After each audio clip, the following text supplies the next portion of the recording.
Çeşmelerin habarına göre Türkiye devletinin 1 yıllık möhleti bilen berilen oturma vizaların iyidigi derli uzaltmak hareketi 2020 yılın 1 yanvarından yatırılýar.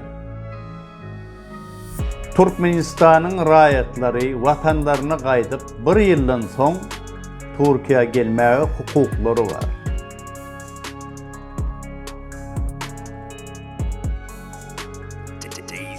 Türkmenistanlaryň Siriýaly bozgun bolan akymyna böwet döretmek üçin Haramda Berdi Muhammedowyň Türkiýe döwletine bolan özünüksiz we iýdigi derli haýyşlary we teklipleri ahyr gollaw tapdy.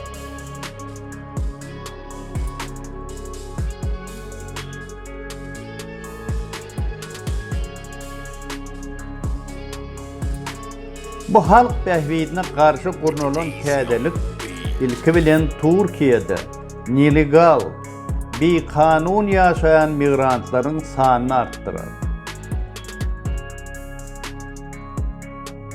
Türkmenistanda bolsa ozalam ýarym gedaý goňşulardan we magazinlerden aýlyga çenli pul ýa-da harit karzyna diläp ýören halk köpçüliginiň sanyny artdyryp ýagdaýlaryny hatamagyrda. Ýurt içinde işsizlik gün saýyn köpelýän döwründe Türkmenistan raýatlary ýygyna gaýtmak islegleri gitdigiçe azalýar.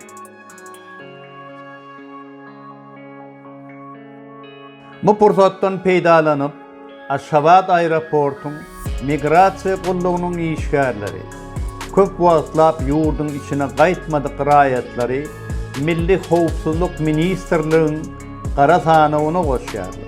We ýurtdan ýurda gonyp göçüp ýören migrant raýatlaryň içinden anamlaryna laýyk gelmediklerini öz hökmürawan ıhtiýarlaryna daýanyp samolyotlardan düşürýärler.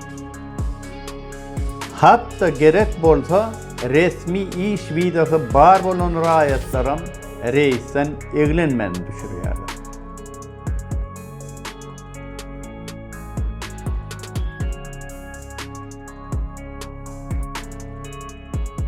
Bir hökmürawan eden etdiliň iň erwedi.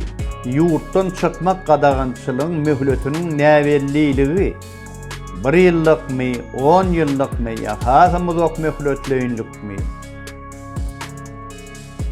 Haramda Berdi Muhammedowyň raýatlara garşy azat ýurt içinden çykmak hak hukuklaryny çäklendirmek siýasy perden aňyrsyny